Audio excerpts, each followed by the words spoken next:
कराची में हर साल हजारों लोग प्रॉपर्टी में इन्वेस्ट करते हैं, लेकिन सिर्फ चंद लोग ही ऐसे होते हैं जो अगले 10 साल में वाकई बड़ा मुनाफा कमा पाते हैं। फर्क सिर्फ एक चीज का होता है, सही वक्त पर सही जगह इन्वेस्ट करना। अस्सलाम वालेकुम दोस्तों और एस्टेट प्रोफेशनल्स में एक बार फिर खुश आमदीद। मैं हूं फैसल शहजाद और आज हम बात करेंगे कि DHA सिटी कराची में इन्वेस्ट करना क्यों फायदेमंद हो सकता है और वो कौन से 10 इंपॉर्टेंट पॉइंट्स हैं जो आपको 2026 में DHA सिटी कराची में इन्वेस्टमेंट करने से पहले जरूर जानने चाहिए। अगर आप 2026 में इन्वेस्ट करने का सोच रहे हैं तो असल सवाल ये नहीं कि प्रॉपर्टी खरीदनी है या नहीं, असल सवाल ये है क्या आप ऐसी प्रॉपर्टी में इन्वेस्ट करेंगे जो पहले से फुली डेवलप्ड हो या ऐसी लोकेशन में जहां आने वाले सालों में डेवलपमेंट, इंफ्रास्ट्रक्चर और पॉपुलेशन में बड़ी तब्दीली आ सकती है। यही वजह है कि DHA सिटी कराची 2026 में प्रॉपर्टी इन्वेस्टर्स की नजर में है। लेकिन यहां एक बहुत जरूरी बात समझना होगी, DHA सिटी कराची का हर प्लॉट अच्छी इन्वेस्टमेंट नहीं होता। कुछ लोकेशंस मुस्तकबिल में प्रीमियम बन सकती हैं, जबकि कुछ प्लॉट सिर्फ इसलिए अट्रैक्टिव लगते हैं क्योंकि इनकी कीमत कंपैरेटिवली कम है। इसी फर्क को समझना ही एक स्मार्ट इन्वेस्टर और एक आम बायर के दरमियान सबसे बड़ा फर्क पैदा करता है। आज हम देखेंगे कि 2026 में DHA सिटी कराची के अंदर वो कौन से 10 फैक्टर्स हैं जो इसे लॉन्ग टर्म इन्वेस्टर्स के लिए इंटरेस्टिंग बनाते हैं, और साथ ही उन रिस्क पर भी बात करेंगे जिन्हें पैसा लगाने से पहले समझना बहुत जरूरी है।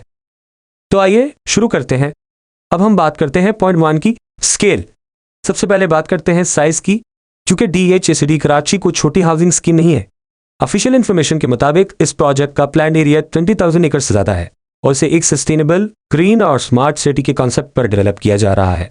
इतने बड़े स्केल के प्रोजेक्ट में जैसे जैसे इंफ्रास्ट्रक्चर और पॉपुलेशन एक्सपैंड होती है, मुख्तलिफ सेक्टर्स की इंपॉर्टेंस भी वक्त के साथ तब्दील होती रहती है और यही चीज एक लॉन्ग टर्म इन्वेस्टर के लिए बहुत अहम होती है। क्योंकि बड़े प्रोजेक्ट में हर सेक्टर की फ्यूचर पोटेंशियल एक जैसी नहीं होती। कुछ लोकेशंस डेवलपमेंट के साथ ज्यादा अहम हो सकती है, जबकि कुछ लोकेशंस को मैच्योर होने में ज्यादा वक्त लग सकता है। इसीलिए DHA सिटी कराची में इन्वेस्टमेंट करते वक्त सिर्फ पूरे प्रोजेक्ट को देखना काफी नहीं, आपको यह भी देखना होगा कि आप किस सेक्टर और किस लोकेशन में इन्वेस्ट कर रहे हैं। अब आते हैं पॉइंट 2 की तरफ, कनेक्टिविटी। सवाल यह है, क्या यह लोकेशन वाकई एक्सेसिबल है? मॉडर्न रियल एस्टेट में सिर्फ मैप पर मौजूद डिस्टेंस मैटर नहीं करता, असल चीज ट्रैवल कनेक्टिविटी होती है। ऑफिशियल इंफॉर्मेशन के मुताबिक जिन्ना इंटरनेशनल एयरपोर्ट से DHA सिटी कराची का डिस्टेंस तकरीबन 25 किलोमीटर है और मालियर एक्सप्रेसवे ने DHA सिटी कराची को कराची के वाइडर रोड नेटवर्क से कनेक्ट किया है। और याद रखें, बेहतर कनेक्टिविटी का मतलब होता है बेहतर पोटेंशियल डिमांड। जब किसी हाउसिंग प्रोजेक्ट तक पहुंचना आसान होता है तो वहां रिहाइश, बिजनेस और कमर्शियल एक्टिविटी के इम्कान भी बढ़ सकते हैं। इसीलिए फ्यूचर रोड इंफ्रास्ट्रक्चर और कनेक्टिविटी प्रोजेक्ट्स को रियल एस्टेट इन्वेस्टमेंट में हमेशा अहम समझा जाता है। अब बात करते हैं पॉइंट 3 की, लिवेबल सेक्टर्स। यहां एक बात बिल्कुल क्लियर कर देना जरूरी है, DHA सिटी कराची अब सिर्फ फ्यूचर का एक प्रॉमिस नहीं रहा। DHA की ऑफिशियल इंफॉर्मेशन के मुताबिक सेक्टर 3 को फर्स्ट लिवेबल सेक्टर के तौर पर डिस्क्राइब किया गया है, जहां मॉस्क, स्कूल्स, हॉस्पिटल और कमर्शियल शॉप्स जैसी सहूलियात अवेलेबल है। और किसी भी एरिया का रियल ट्रांसफॉर्मेशन उस वक्त शुरू होता है जब लोग वहां वाकई रहना शुरू कर देते हैं। क्योंकि सिर्फ रोड्स, प्लॉट्स और बिल्डिंग्स किसी एरिया को मुकम्मल सिटी नहीं बनाते। असल तब्दीली इस वक्त आती है जब वहां रेजिडेंट्स आते हैं, बिजनेसेस शुरू होते हैं, स्कूल्स और हेल्थ केयर फैसिलिटीज ऑपरेट करती हैं और रोजमर्रा जिंदगी डेवलप होना शुरू होती है। इसीलिए लिवेबिलिटी किसी भी लॉन्ग टर्म प्रॉपर्टी इन्वेस्टमेंट का एक अहम फैक्टर है। अब आते हैं पॉइंट 4 की तरफ, एजुकेशन और हेल्थ केयर। ये एक ऐसा फैक्टर है जो फैमिलीज के लिए गेम चेंजर बन सकता है। DHA college and school system, DCK campus, DHAC medical centre और डाव हॉस्पिटल इसी का सिस्टम का हिस्सा है, जबकि Shaukat Khanum memorial cancer hospital का प्रोजेक्ट भी यहां डेवलप हो रहा है। ऐसी फैसिलिटीज किसी भी एरिया की रेजिडेंशियल अट्रैक्टिवनेस को इंक्रीज करती हैं, खासतौर पर उन फैमिलीज के लिए जो सिर्फ इन्वेस्टमेंट नहीं बल्कि फ्यूचर में वहां रिहाइश भी चाहते हैं। क्योंकि जब किसी एरिया में स्कूल्स, कॉलेजेस, हॉस्पिटल्स और दूसरी एसेंशियल फैसिलिटीज अवेलेबल होती हैं तो एंड यूजर डिमांड के इम्कान भी बेहतर हो सकते हैं और यही डिमांड फ्यूचर में प्रॉपर्टी मार्केट के लिए अहम किरदार अदा करती है। अब बात करते हैं पॉइंट 5 की, इंस्टीट्यूशनल स्ट्रक्चर। सिर्फ लैंड देखकर इन्वेस्टमेंट का फैसला नहीं करना चाहिए, डॉक्यूमेंटेशन भी कितनी ही इंपॉर्टेंट है। DHA सिटी कराची DHA के अंडर डेवलप हो रहा है और ऑफिशियल प्रोसीजर्स में साइट प्लान्स, बिल्डिंग अप्रूवल्स और प्रॉपर्टी रिलेटेड प्रोसेसेस डॉक्यूमेंटेड है। लेकिन यहाँ एक बात हमेशा याद रखें, सिर्फ DHA का नाम किसी इंडिविजुअल प्लॉट को ऑटोमेटिकली प्रॉफिटेबल नहीं बनाता। एक स्मार्ट इन्वेस्टर को exact location, documentation, position status और मुताल्लिका अप्रूवल्स खुद वेरीफाई करने चाहिए। आपको ये भी देखना चाहिए कि प्लॉट की कैटेगरी क्या है, इसकी लोकेशन कहाँ है, रोड एक्सेस कैसा है और वहां डेवलपमेंट किस स्टेज पर है। यानी सिर्फ नाम नहीं बल्कि पूरी प्रॉपर्टी को इवैल्यूएट करना जरूरी है। अब आते हैं पॉइंट 6 की तरफ, फ्यूचर कमर्शियल डेवलपमेंट। अब ये पॉइंट खास तौर पर गौर से सुनिए। 2026 में DHA सिटी कराची और ABS डेवलपर्स के दरमियान बर्जक्वेट के कंस्ट्रक्शन के लिए एग्रीमेंट रिपोर्ट हुआ। ये एक प्रपोज 82 स्टोरी बिल्डिंग है जो मुकम्मल होने की सूरत में कराची की स्काईलाइन को तब्दील कर सकती है। अगर रिपोर्टेड टाइमलाइन के मुताबिक प्रोग्रेस होती है तो ये DHA सिटी कराची की कमर्शियल आइडेंटिटी को मजीद स्ट्रेंथन कर सकती है। और बड़े कमर्शियल डेवलपमेंट्स आमतौर पर सराउंडिंग एरियाज के लिए भी अटेंशन पैदा करते हैं, लेकिन यहाँ एक स्मार्ट इन्वेस्टर को एहतियात करनी चाहिए। किसी भी फ्यूचर प्रोजेक्ट की पोटेंशियल वैल्यू को इन्वेस्टमेंट डिसीजन में शामिल करने से पहले इसकी एक्चुअल प्रोग्रेस को इंडिपेंडेंटली वेरीफाई करना जरूरी है। सिर्फ अनाउंसमेंट की बुनियाद पर प्रॉपर्टी डिसीजन लेना मुनासिब नहीं। असल वैल्यू तब बनती है जब प्रोजेक्ट वाकई प्रोग्रेस करे, इंफ्रास्ट्रक्चर डेवलप हो और कमर्शियल एक्टिविटी ग्राउंड पर नजर आना शुरू हो। अब बात करते हैं पॉइंट 7 की, स्मार्ट और ग्रीन सिटी प्लानिंग। आज का बायर सिर्फ 4 वॉल्स नहीं देखता और DHA सिटी कराची की प्लानिंग में भी इस बात को अहमियत दी गई है। Green spaces, horticulture, renewable energy और सर्वेलेंस टेक्नोलॉजी जैसे कॉन्सेप्ट्स इस प्लानिंग का हिस्सा हैं। आर्ट्स और लैंडस्केप एवेन्यूज रेजिडेंट्स को एक क्लीनर और ग्रीनर लाइफस्टाइल फराहम करने के मकसद से डेवलप किए जा रहे हैं। और आज के दौर में सिक्योरिटी, एनवायरनमेंट और कम्युनिटी लाइफस्टाइल भी प्रॉपर्टी डिसीजन का अहम हिस्सा बन चुके हैं।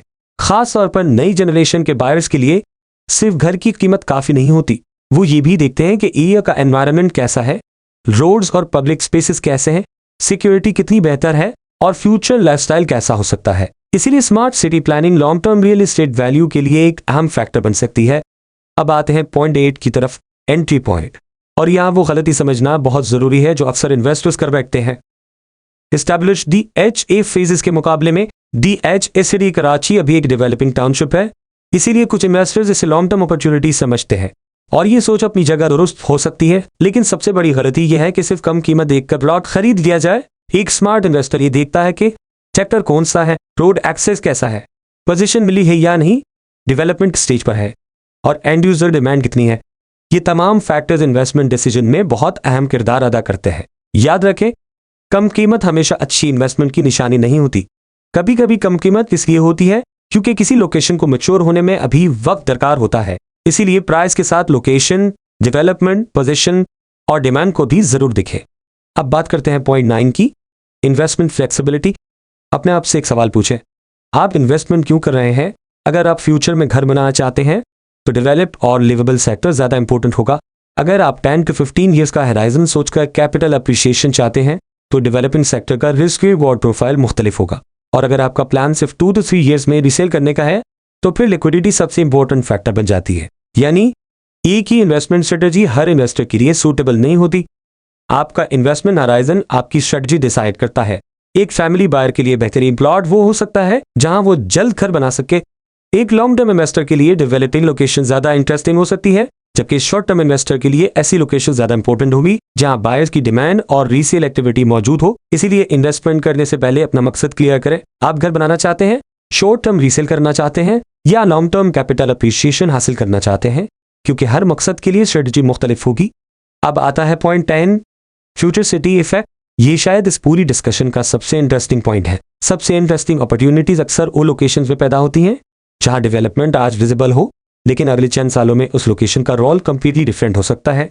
DHA सिटी कराची में कुछ सेक्टर्स में रेजिडेंशियल लाइफ एक्टिव हो चुकी है, जबकि प्रोजेक्ट का एक बड़ा हिस्सा अभी भी लॉन्ग टर्म डेवलपमेंट जर्नी का हिस्सा है। और यही डिफरेंस फ्यूचर इन्वेस्टर्स के लिए अपॉर्चुनिटी भी पैदा करता है और रिस्क भी। इसीलिए 2026 में सवाल ये नहीं होना चाहिए कि DHA सिटी कराची अच्छा है या बुरा। सही सवाल यह है, DHA सिटी कराची के अंदर कौन सी लोकेशन किस कीमत पर, किस पर्पस के लिए और कितने साल के इन्वेस्टमेंट होराइजन के लिए सुटेबल है। और जिस दिन आप ये सवाल पूछना सीख जाते हैं उस दिन आप सिर्फ एक बाय नहीं रहते, आप एक स्मार्ट इन्वेस्टर बन जाते हैं। DHA सिटी कराची को ना तो गवर्नमेंट एट प्रॉफिट अपॉर्चुनिटी समझना चाहिए और ना ही इसे सिर्फ एक डेवलपिंग हाउसिंग स्कीम समझना चाहिए। ये कराची की एक बड़ी long term urban development story है जिसमें इंफ्रास्ट्रक्चर, कनेक्टिविटी, लिविबिलिटी और फ्यूचर कमर्शियल ग्रोथ एक साथ मिलकर एक नए शहर की बुनियाद रखने की कोशिश कर रहे हैं।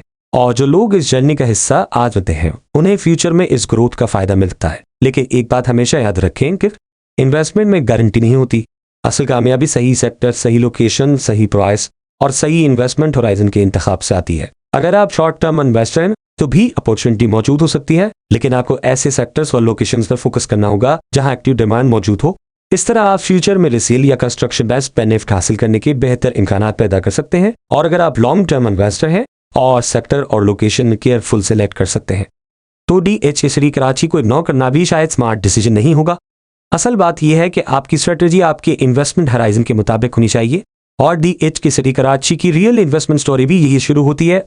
अगर आपको ये वीडियो इन्फॉर्मेटिव लगी है तो कमेंट सेक्शन में जरूर बताएं कि आप DH सिटी कराची के किस सेक्टर के बारे में डिटेल एनालिसिस देखना चाहते हैं। आप सिर्फ सेक्टर नेम या सेक्टर नंबर कमेंट कर दें और हम इसी सेक्टर पर एक डेडिकेटेड वीडियो बनाने की कोशिश करेंगे। अगर आपको ये इन्फॉर्मेशन यूजफुल लगी हो तो वीडियो को लाइक करें, अपने दोस्तों और फैमिली के साथ शेयर करें और एस्टेट प्रोफेशनल्स को सब्सक्राइब करें ताकि रियल एस्टेट से मुताल्लिक ऐसी यूजफुल इनसाइट्स आप तक वक्त पर पहुंचती रहें। मैं हूं फैसल शहजाद, एस्टेट प्रोफेशनल्स की जानिब से। अगली वीडियो में एक नए रियल एस्टेट टॉपिक के साथ फिर मुलाकात होगी। बहुत शुक्रिया। अल्लाह हाफिज।